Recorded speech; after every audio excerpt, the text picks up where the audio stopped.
My name is Mallory Reed. I was 35. And 43 minutes before my wedding, my mother pressed an envelope into my hand and smiled like she was finishing grace.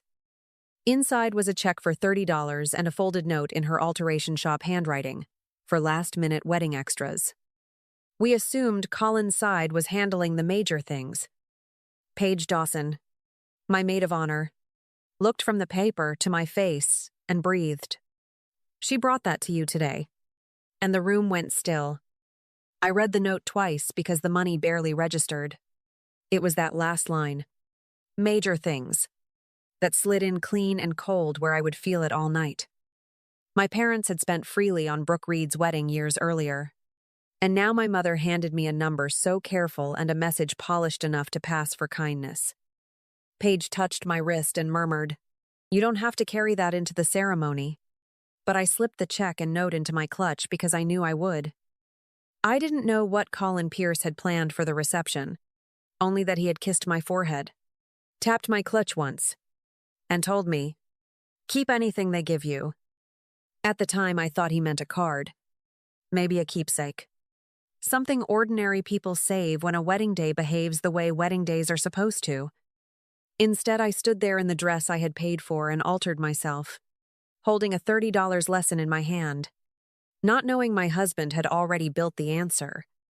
The note in my clutch pulled the rest of it up at once, because my family had called me dependable for years whenever they meant expendable. When I got into Philadelphia's dispatcher training program, my mother hugged me, smiled, and gave me, "Good, that's stable work." Like stability was the whole ceiling to me. A year later, Brooke landed a showroom styling job, and my parents filled a restaurant back room with cousins, balloons, and toasts about her taste that night. They posted photos, captioned them, "Proud of our girl," and tagged half the family, while my certification email sat in my inbox with no dinner attached that night. When Simon was close to losing his apprenticeship, I spent Tuesday nights drilling code books with him and covered part of his rent quietly that winter. Years later, he would tell the truth in one sentence. But back then, he only looked ashamed and promised, "I'll pay you back somehow one day." Brooke's wedding came with venue to floral meetings, and my father journing the phrase, "whatever makes the day feel right," as if money followed her naturally in planning. When Colin and I got engaged, my parents told us, "Tell us what you need," then kept shrinking their part until it fit inside politeness for us. By the time the checks cleared, they were covering one small piece, and Colin and I were paying for the wedding itself together. That was why the $30 note hit so cleanly that morning. It matched every earlier moment where I was trusted with burdens and bypassed for celebration. Paige had watched enough of it to recognize the pattern on sight. And Colin had watched enough of me to know silence was never the same as peace. So while I stood there, smoothing my dress and pretending the note was only paper, both of them already understood it was evidence of something larger. Later, I learned Colin started 3 months earlier, right after my mother reduced her help again, and I laughed quickly, like it could make it sting. He didn't ask Paige whether my family loved me, because that was never useful. He asked, "What does Mallory keep doing that people expect?" Paige set down her coffee and gave him what he needed. "Do you want the polite version? Or the one explaining your future in-laws?" He met Simon after work outside a warehouse and opened, "I'm not looking for drama. Just one thing your sister carried that nobody named." Simon rubbed grease from his hands, stared at the pavement, and gave him truth without decoration. "I would have washed out without her. And everybody knows it." Colin kept going because one sentence could not carry a lifetime. And he asked, "What did she do that cost her? Not time?" That was when Simon admitted the Tuesday nights, the rent, the exam prep, and the help that kept his life from sliding off course. With Paige, it came differently. She had years of exact memories and passed them over, saying, "People call her reliable when they mean available." Colin listened the way he always does, without interrupting or polishing anything into sentiment, separating stories from the ones that proved a pattern. When he called Denise Calloway, He was careful, because her truth belonged to a public job and could only be used cleanly if factual. He told her, "I'm not asking for anything private, and I won't put you somewhere improper. I just need what can be said honestly in a room." Denise let that sit for a beat, then gave him permission and warning together. What can be said honestly is already more than enough. That was how he built it. Not like theater or vengeance, but like a record someone made who understood evidence matters when love gets misfiled. He wrote names on a small card and tucked it into his jacket pocket. Paige first, then Simon, then Denise. In the order he wanted truth heard. I knew none of this while I stood with my mother's note in my clutch, but Colin had begun gathering the full accounting of me. The ceremony itself was beautiful enough to make a stranger think nothing painful had ever happened to me in that family. And for 30 minutes, even I almost believed it. My mother cried when Colin took my hands. My father adjusted Colin's cuff before the vows. And Brooke squeezed my shoulder with, "You look amazing, Mal." I said thank you to all of it and meant the thank you, which was part of the problem, because beauty and hurt had learned to sit side by side in me. By the time we were pronounced married, my clutch still felt heavier than it should have, though it held almost nothing beyond lipstick, powder, and that folded note. During photos, Paige leaned close and asked, "Last chance. Do you want me to get rid of it?" And I gave a small shake of my head.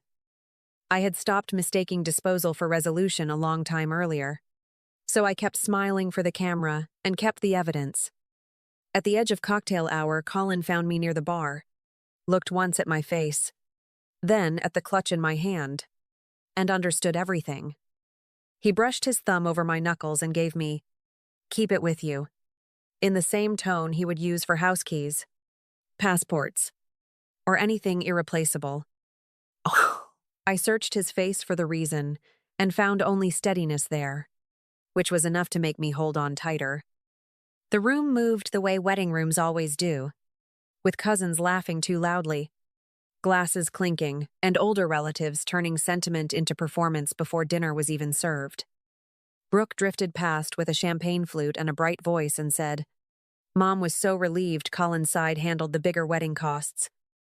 She meant it lightly, maybe even kindly, but the wording landed almost perfectly on top of the note in my clutch.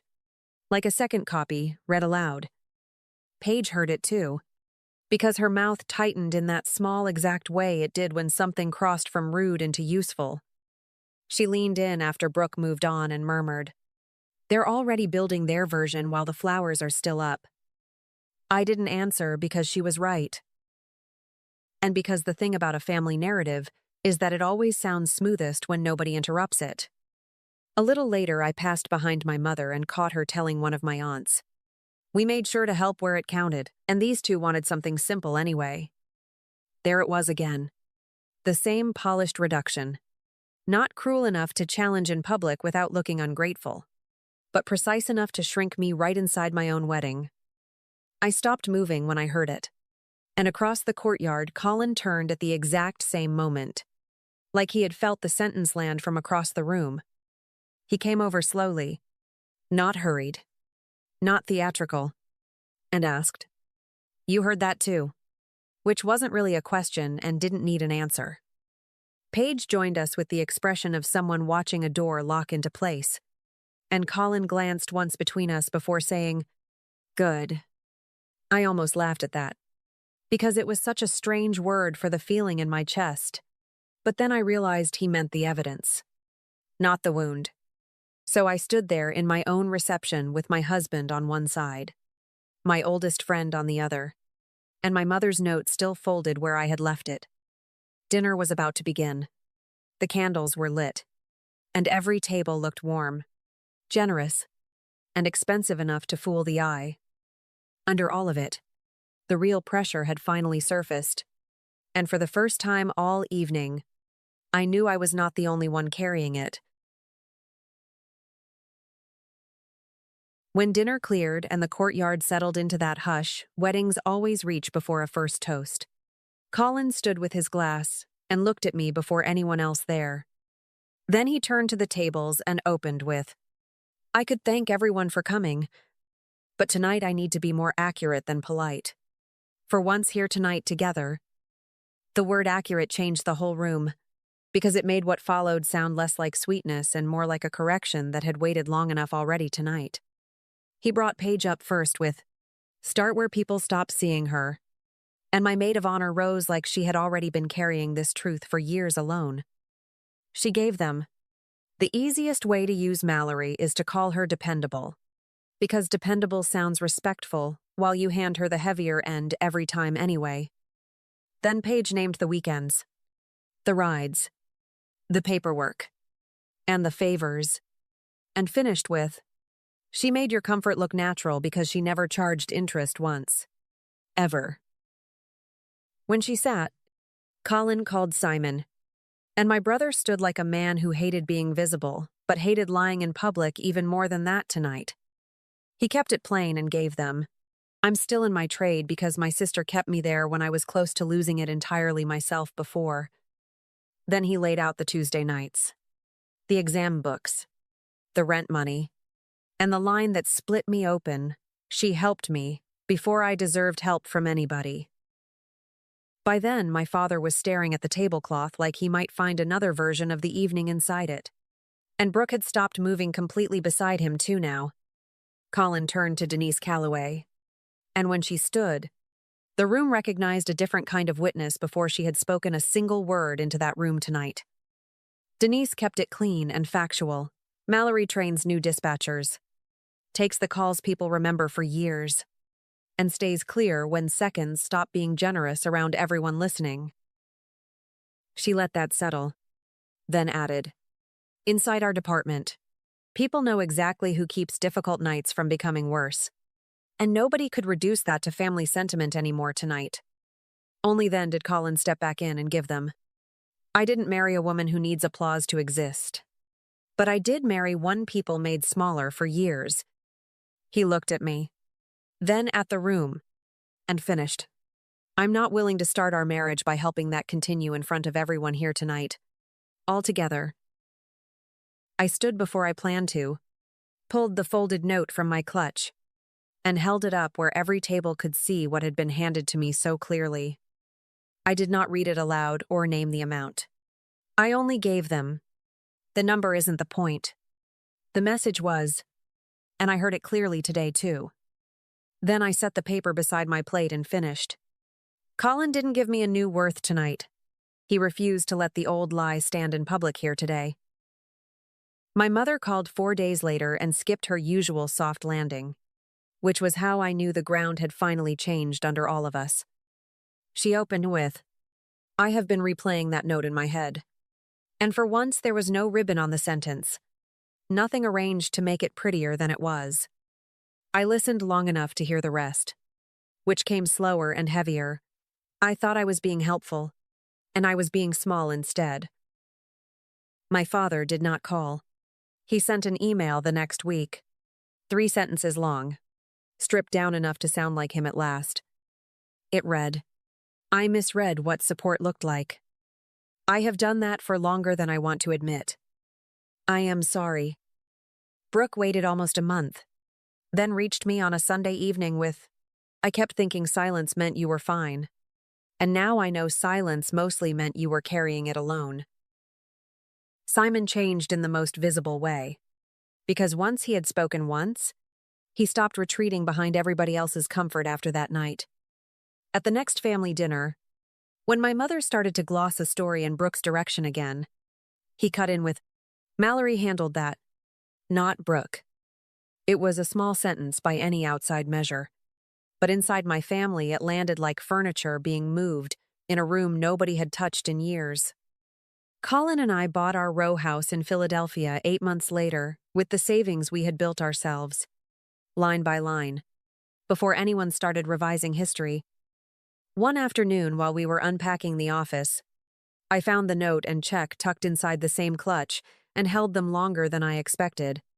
Colin looked over from the bookshelf and gave me, "Frame it if you want, or throw it out if you don't."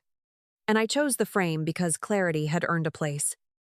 It hangs in a thin black frame near my desk now, not as bitterness, not as punishment, and not as a wound I keep reopening for company.